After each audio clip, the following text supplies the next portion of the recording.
آمن الرسول بما انزل الیہ من ربہ والمؤمنون، ایمان لائے رسول اللہ بھی اور ان کے ساتھی ایمان والے بھی اس پر جو نبی صلی اللہ علیہ وآلہ وسلم پر ان کے رب کی طرف سے نازل ہوا۔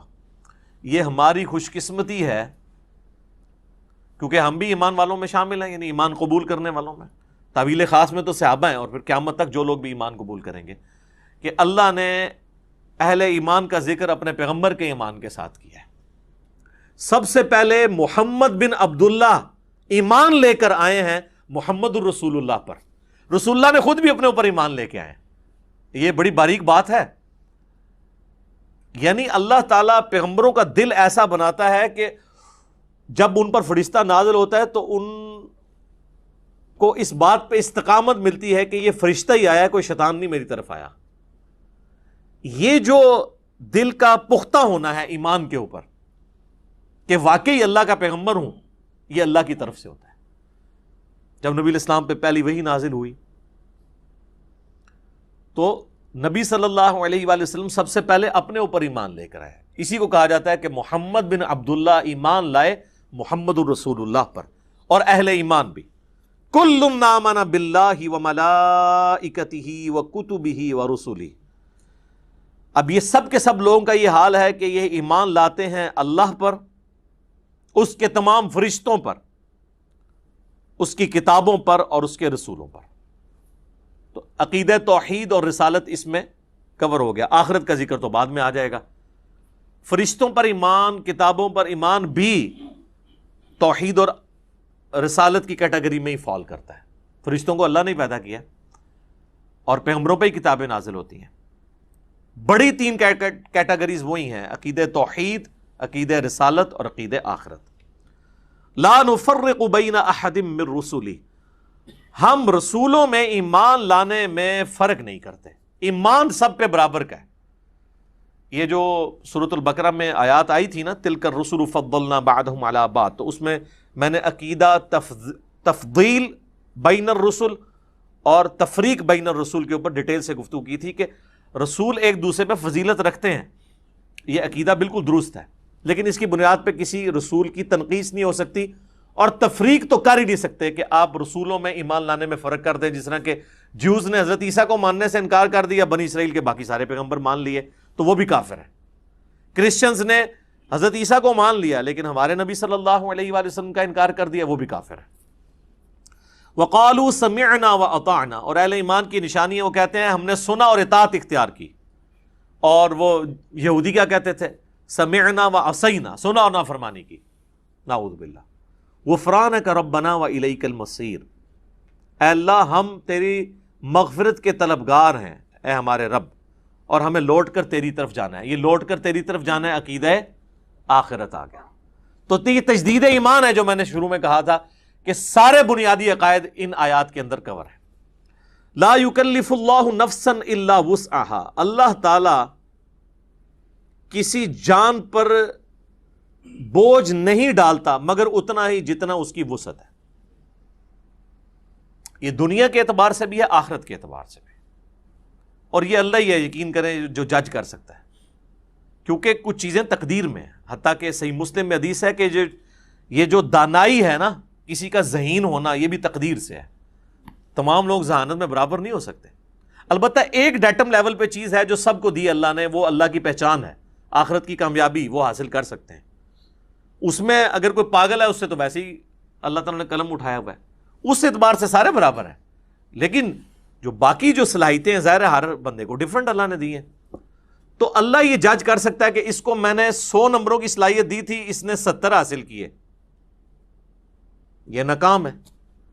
اس بیچارے کو صلاحیت ہی 50 کی دی تھی، اس نے 50 میں سے 50 حاصل کر لیے، اگرچہ 70 سے کم ہے، لیکن اس کی 100/100 ہے۔ اسی لیے کہا جاتا ہے کہ نیکیاں قیامت والے دن گنی نہیں جائیں گی، تولی جائیں گی۔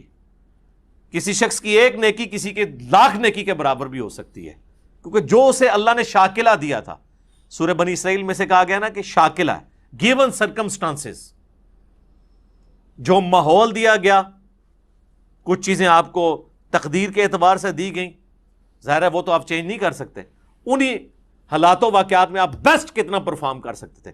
لیکن یہ نہ ہو کہ کوئی شخص دنیا میں تو ماشاءاللہ بڑا تیز ہو اور دین کا معاملہ ہے کہ جی ہماری تو استطاعت ہی کوئی نہیں. جی بالکل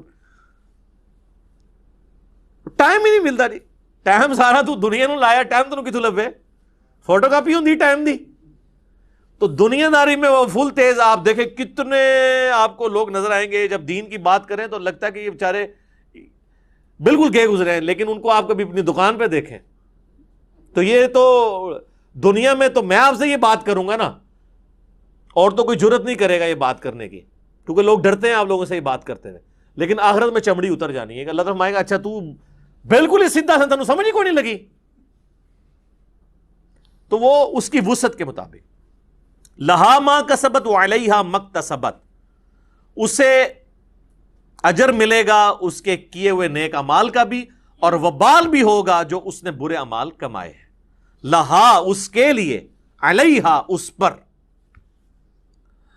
ربنا لا تؤاخذنا ان نسینا واخطأنا, آمین. اے رب ہمارے مت گرفت فرمانا ہماری, کبھی ہم بھول جائیں یا خطا کر بیٹھے. انسان بھول چوک بھی ہو سکتی ہے, اور کبھی یہ کہ کام ٹھیک کر رہا ہے بھولا نہیں ہے, لیکن اس دوران کوئی اجتہادی غلطی ہو گئی ہے, تو اے اللہ ہم سے درگزر فرمانا, آمین. ربنا ولا تحمل علینا اصرا کما حملته علی الذین من قبلنا, اے رب ہمارے ہم پر ایسا بوجھ نہ ڈالنا جس طرح کہ ہم سے جو اگلے لوگ گزر چکے ہیں, ہم سے پہلے جو گزرے, ہم پچھلے ہیں نا ان کے, وہ ہم سے پہلے یعنی آگے گزر چکے, اگلے روز اگلے جو لوگ گزر چکے ان پہ جو تو نے بوجھ ڈالا تھا ویسا ہم پہ نہ ڈالنا. صحیح بخاری میں حدیث ہے, صحابہ کرام نے جب شکایت کی نا کہ یا رسول اللہ اتنی تکلیفیں اٹھانی پڑتی ہیں, تو آپ علیہ السلام ناراض ہوئے. آپ نے فرمایا کہ اگلے لوگوں کو تو اتنی تکلیف دی جاتی تھی ایمان لانے پر کہ زمین میں گڑھا کھود کے ان کو کھڑا کیا جاتا تھا اور سر پہ آرا رکھا جاتا تھا, وہ اپنے 2 ٹکڑے کروا لیتے تھے, ایمان نہیں چھوڑتے تھے. اور جسموں پر لوہے کی کنگیاں پھیری جاتی تھی یہاں تک کہ ان کی ہڈیوں تک پہنچ جاتی تھی, اور گوشت چھیلا جاتا تھا. اور قرآن میں بھی سورۃ العنکبوت کا سٹارٹ پڑھ لینا, اللہ تعالیٰ فرماتا ہے کہ کیا تم اس بات پہ چھوڑ دیے جاؤ گے کہ ایمان لے کر آئے اور تمہاری کوئی آزمائش نہیں ہوگی؟ ہم نے تم سے پہلے لوگوں کو بھی آزمایا تھا, تمہیں بھی ضرور آزمائیں گے. جو سورۃ البقرہ میں ہے وَلَنَبْلُوَنَّكُمْ بِشَيْءٍ مِّنَ الْخَوْفِ وَالْجُوعِ وَنَقْصٍ مِّنَ الْأَمْوَالِ وَالْأَنفُسِ وَالثَّمَرَاتِ, خوف سے آزمائیں گے, بھوک سے, جان اور مال میں نقصان کر کے آزمائیں گے, اور دیکھیں گے کون صبر کرنے والا ہے.